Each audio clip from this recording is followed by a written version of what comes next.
Hello everyone, my name is Anamika. In my previous videos, I have talked about resume, cover letter, selection criteria, and interview preparation. And in today's video, I'm going to talk more about selection criteria because I have been requested by most of my followers to explain more about the selection criteria. So talking about selection criteria, if you are a registered nurse or an enrolled nurse, or even in some places, if you are assistant nurses, then you will be asked to write a selection criteria. Mostly in public hospitals, you will be asked about selection criteria. And in most of the private hospitals, they would just ask for cover letter and resume. So selection criteria is really very important in order to get a job. So I'll share you a screen here. Today as well, I have been using Zoom account so that I could share my screen and show you some presentation that I have prepared. So first of all, most of you, if you are new, you wouldn't know what selection criteria is because overseas nurses, for example, even when I was new in Australia, I am overseas nurse, so I registered with APRA, and initially I didn't know much about resume, cover letter, and selection criteria. Because in Australia, we have to write a specific selection criteria, which I wasn't aware of because back home we don't have to write a selection criteria. And also the resume and cover letter is different from back home. So we use Australian standards here, which I studied during my master's degree. However, I registered with APRA before completing my master's degree. So initially I didn't know much about this. So that's why I thought if I make this video, then it would be helpful to those new people who haven't studied here in Australia. So yes, let's start. What is the selection criteria? So most of the public hospitals, as I said, would request you to write a selection criteria so that they would select you for interview. So the key selection criteria are the skills, attributes, knowledge, and qualifications that the employer has defined as being essential for satisfying the requirements of that job.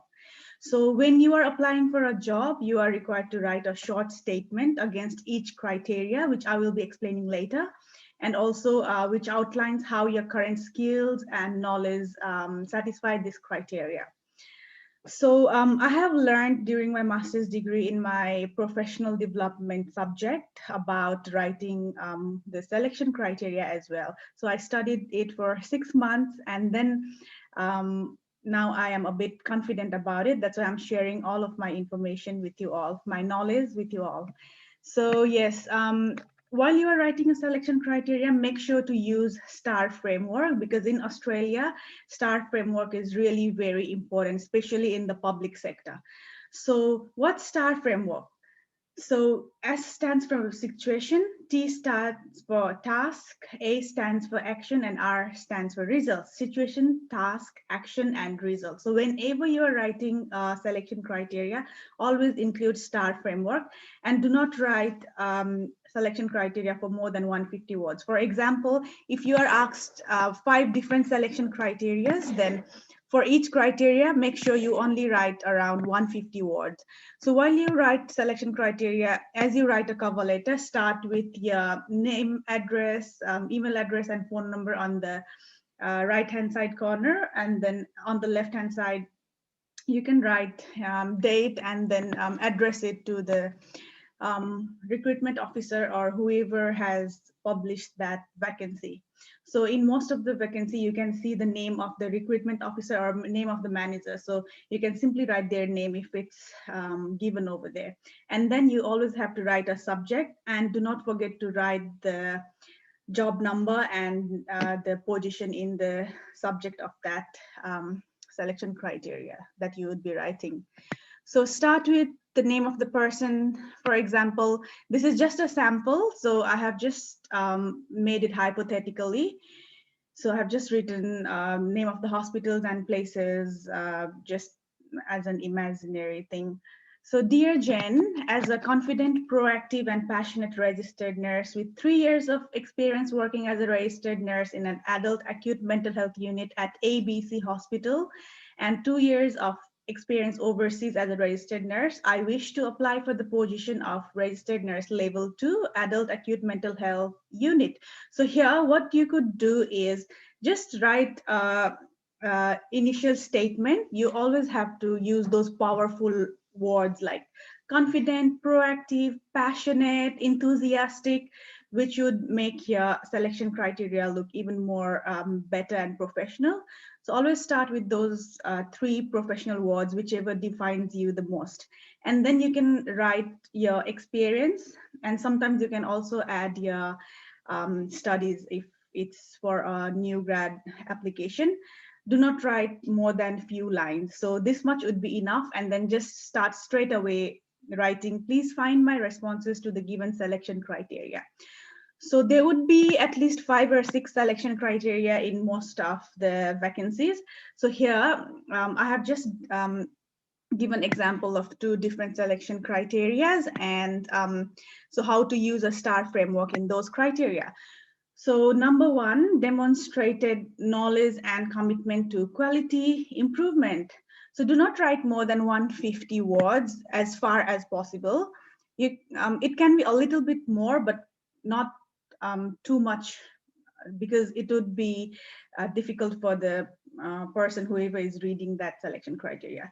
So in this selection criteria, you have to make sure that you include the STAR framework, which I described earlier. So you can write a sentence explaining that selection criteria, and then start with giving example using STAR framework. As for instance, so here you can see I have written, in my current workplace, I have participated in developing, implementing, and evaluating innovative mental health care initiatives. I wrote it because the question says demonstrated knowledge and commitment to quality improvement. So that means you have to demonstrate your knowledge and your commitment to quality improvement. So if you are selected in that job, then how would you contribute towards commitment to quality improvement? How would you improve the quality of that workplace? That means you have to give some example from your current workplace or from your previous workplace. So include some situations. So for example, the red part here is the situation. The highlighted blue part is the task, and the yellow one is action, and green one is result. So as for instance, in my current workplace, as a part of quality improvement measure, I was allocated to introduce a project named Knowing Your Carers. So this is the situation. So how were you involved in quality improvement? So you were involved in quality improvement by this project named Knowing Your Carers, which is a situation. So what's the task? And I leaded the project. So you were the leader of the project. So your task was to lead the project. And then what was the action? So what did you do to improve the quality? So I came up with innovative idea of making a family tree in a wall within the ward, introducing all the nursing team as well as allied health, doctors and staff involved in care of consumers. So this is action. So what did you do? You had an idea to make a family tree in the wall. So in that way, all the patients would know who is doctor, who is the nurse, who is allied health team, and so on. So what was the result? So the green part is the result here. This project made consumers easy to figure out that who is the staff, as I said earlier. So this was the result. That means the quality was improved, because this scenario is given to improve the quality of that ward. So that's what you can write. Or I have another example here. So I participated in quality improvement project in my current workplace, which would be a simple situation. And the task was to audit the emergency trolley. And then your action was, in this audit, I have a questionnaire to collect data and then to analyze the data at the end of each month, which was your action. And the result would be, and then I have to present it to the and then I have to present the final data along with recommendations for quality improvement. So in this scenario as well, you were involved in a quality improvement project, and then your task was to do an auditing, and then your action was that you analyze that data at the end of each month, and the result was that you had to provide recommendation for quality improvement. That's simple. But if you are a new grad nurse, then you might not have have this kind of massive experience. So in that case, you can always give an example of your studies as well. So while you were doing your bachelor's degree, you might have been involved in various projects in your uni as well, or even you might have done some assignments that involved quality improvement. Or if you are working as an assistant in nurse before being a registered nurse, then you can give some examples from that workplace. So the examples that you give should be practical. It shouldn't be very much imaginary, and it should be real, so that the people, whoever is reading your selection criteria, wouldn't feel that you are just faking it. So it needs to be real.